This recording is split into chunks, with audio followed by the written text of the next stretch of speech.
Hello, everybody, and welcome to this session of LaxCon 2022 on decoding simultaneous fouls. My name is Keith Glock, and I'm here to hopefully provide some clarity to a rule that's pretty difficult to understand.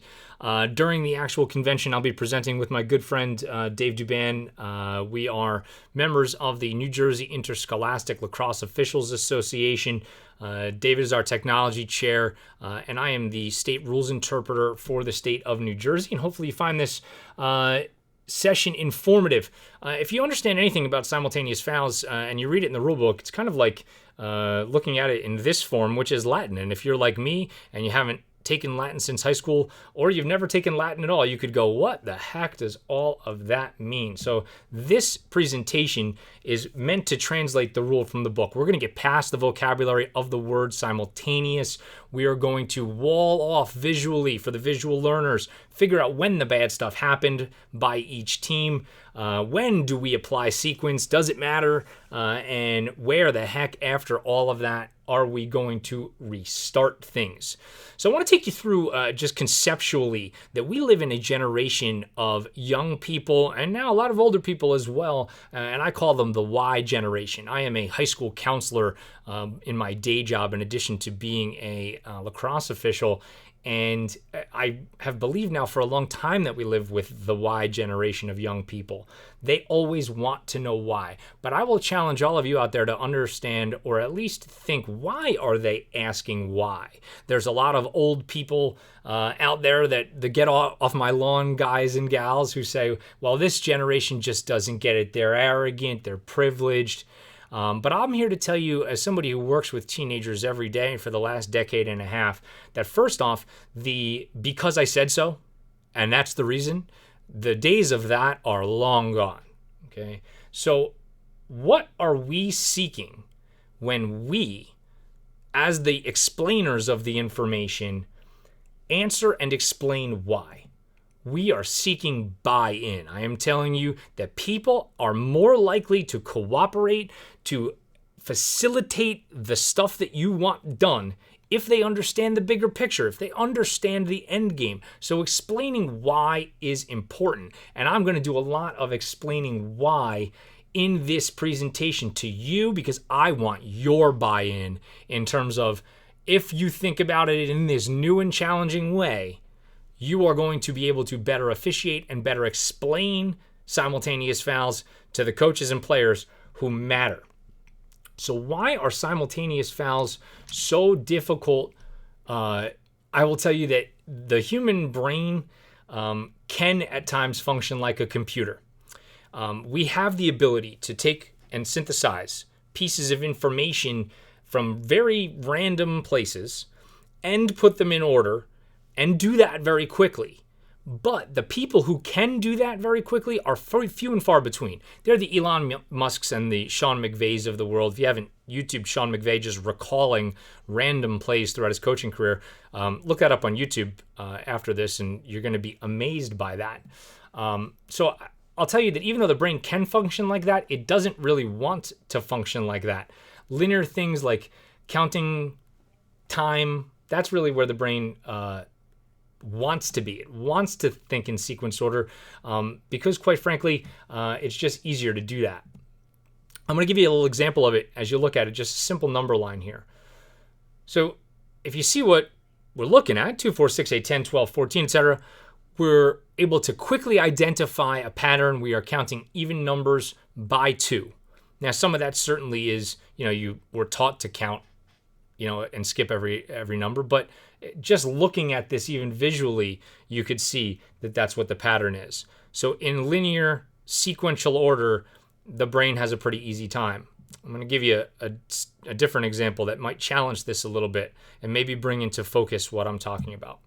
So we'll start off in the same exact manner in 2 and 4. Now I'm going to introduce a random number, but we're going to keep going pretty quickly because this is how things happen out on a lacrosse field. 6, 8, 4, 76, and then 10, and then 12. Now somebody quickly tell me what this number needs to be.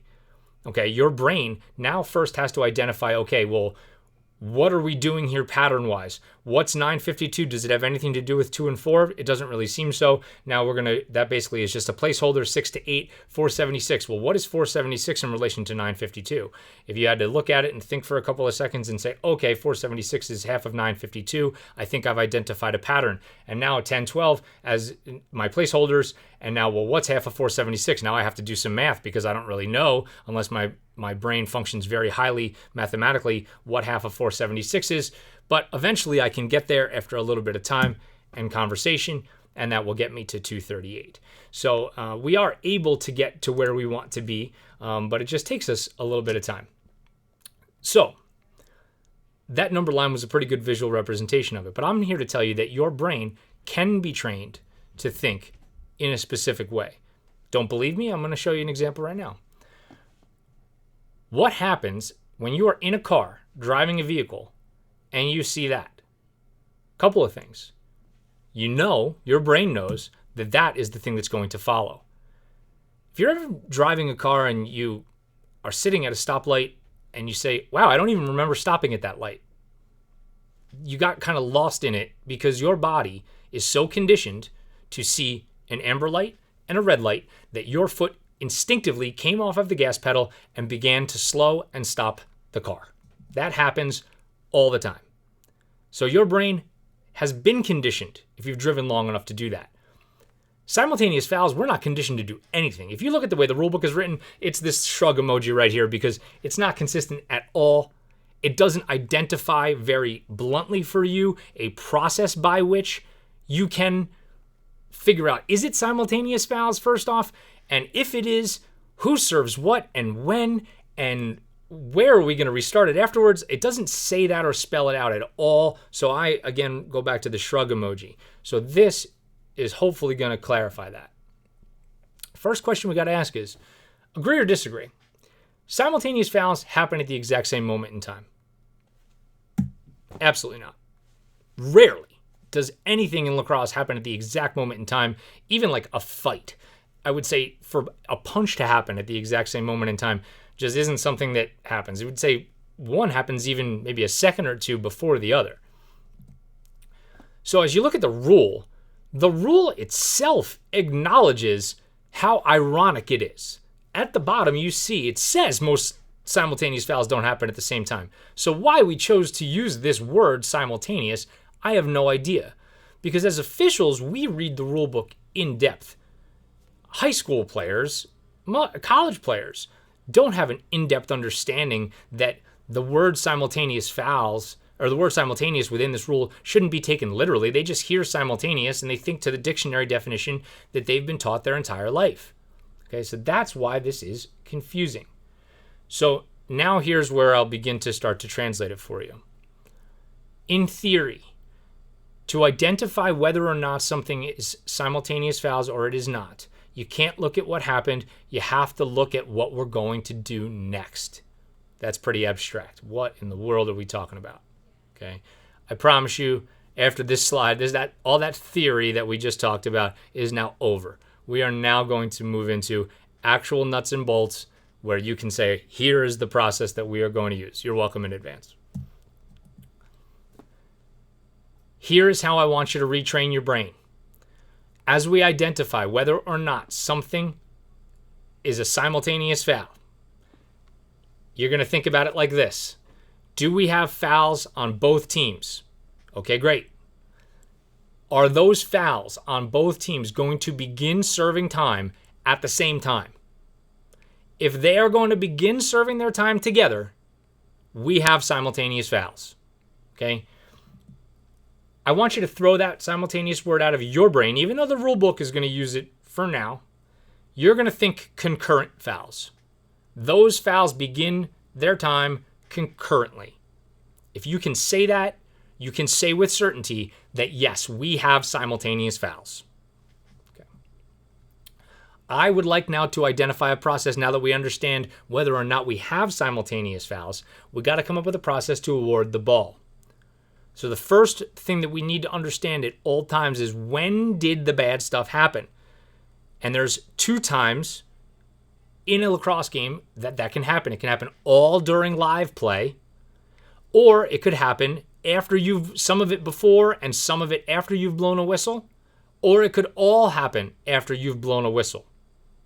For our purposes, as we keep going through this, we're going to say we're going to put a wall up every time a whistle is blown. So if we have a wall up in between when bad stuff happened, we're going to be able to apply two different processes. Okay. So we need to answer the when things happened before we can answer this next question. Okay. So as we identify when, everything happened in the live ball period, meaning before you have blown a whistle, during live play, all live, all time, all live, all time, all live, all time. Hear my voice in your brain repeating that over and over and over again as you are out on the field trying to figure out what you're going to do. Everything happened during live play. It's all about who has more penalty time. So now as we figure out, okay, well, now we know who had more penalty time. Now we're going to use that to identify who is going to get the ball. The team with less penalty time gets the ball. If the time is equal, whoever had it gets to keep it. And if nobody had it or we were going to do a face-off, you're going to face off. Second thing, some of it happened during the live ball time. Some of it happened during the dead ball time. Or it all happened during the dead ball time. In my brain, I was trying to think about this logically. In life, you're alive and then you're dead. That feels like a sequence to me. So if life and then death is a sequence, live ball, dead ball is also a sequence, meaning whichever one happened last, you're going to give the ball to the other team. Sequence matters. When anything or all of it happened during the dead ball period, you're going to give it to the team that was offended last. So let's look at it visually for the visual learners. If everything happens again, like we said on the left side of this, all during live ball play, all live, all time, whoever's got it gets to keep it if the time is equal or the team that had the ball received less penalty time. If any of it happened to the right side of this wall, meaning after we blow a whistle, you're going to go to sequence. Let's look at it written down. Sequence does not matter during all live ball play. The only infraction on the offense, this is a practical tip, that's going to be time serving, is going to be a personal foul. What do I mean by that? So let's say the defense has the ball and they're coming up from left to right on your screen and the defender with the ball gets slashed. And then he wards off. Warding is a technical foul. But all that's going to do is stop the play. He's not going to serve any time for a ward.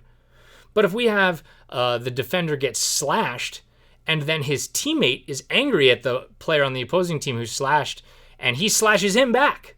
Now we have fouls on both teams, personal fouls on both teams, likely 1 minute each. And then you're going to go to your all live, all time, 1 minute each. The team that had the ball gets to keep it.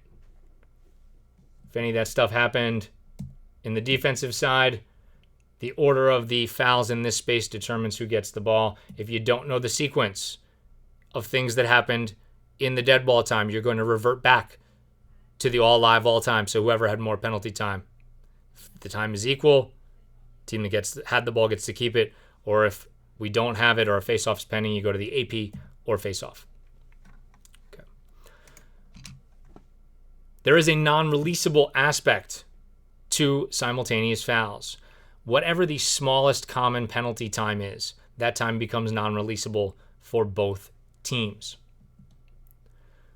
So as we idea our process of where do we restart it, we've already given you all live, all time, and we've already given you the sequential nature of being alive and being dead. So now we're going to identify our process and give you a couple more taglines about where we're going to restart it, because that's equally as important. Live ball, leave it. Live ball, leave it. Live ball, leave it. Repeat those words in your head. If all of the bad stuff happened during live ball time, you're going to restart the ball exactly where it was when you blew the whistle. What about live ball, dead ball situation? Live ball, dead center. Live ball, dead center. Live ball, dead center. If a team is getting the ball and the foul occurred in their defensive end, you're going to clear it for them. Dead center. Live ball, dead center. Okay, that was a lot quickly, so we're going to get into our case study. Player with A1 gets pushed in the back, or we'll say held, because I know that will show itself a second in the PowerPoint. So push, hold, doesn't matter, whatever. Player goes to the ground, you have a flag down for a hold or a push. That player gets up, runs to the goal, shoots and scores. Good goal. The flag gets wiped out, and we're going to face off. So far, so good. Nice and easy. However, as he's jogging off, the player or the coach of the team that was just scored on asks you for a stick check on A1. A1 is the goal scorer. Okay, so now as a good official, you say, A1, don't touch your stick. Okay. If you say, A1, give me your stick, they could get a little bit angry at you because the player would say, well, I didn't know I wasn't supposed to touch it. So anytime a coach asks for a stick check, just say, A1, don't touch your stick. So, of course, what happens in this scenario, A1 clearly pulls the strings on the bottom of his stick to tighten the pocket after you have said, do not touch your stick. So we know now by rule that when this happens, we immediately throw a flag. We have unsportsmanlike conduct on the player who adjusted his stick. Since the goal now that wipes the goal out. And now since the goal is wiped out, the hold or the push, which we were previously wiping out, is going to come back into play. So now we have a foul on Team B for the hold or the push, and we have a foul on Team A for the unsportsmanlike conduct. We have simultaneous fouls. Let's get to the summary of it. Live ball, hold, push on Team B, whichever one you want. 30-second foul there. Dead ball, unsportsmanlike conduct on Team A, 1 minute. Who is going to get the ball in this situation? Okay. We have live ball, dead ball. That's a sequence, being alive and being dead. A1 committed the dead ball foul, so Team B is going to get the ball. 30 seconds on Team B for the hold or the push, whatever you called, and a minute on Team A for the unsportsmanlike conduct. And as we know, smallest common time, that 30 seconds, is going to be non-releasable for both teams. Where are we restarting? Live ball foul, hold push, dead ball foul, unsportsmanlike conduct, live ball, dead center. So we are going to clear it. Team B gets the ball, free clear at the center X. I'm going to give you a pro tip because you now worked all that out, no doubt, in a huddle on the field with your partners. Now somebody's got to go over and explain this to the benches because the folks keeping the book and the coaches are all going, what are we doing here? Now, you are going to give a remarkably, excruciatingly long explanation that still is going to leave people's heads spinning. And then, when you go to give your summary, you are going to say the two magic words, by rule. If you end that super excruciatingly long thing by saying, by rule, we have a live ball foul and a dead ball foul, so Team B is going to get the ball at the center X. First 30 seconds is non-releasable for both teams. Here we go.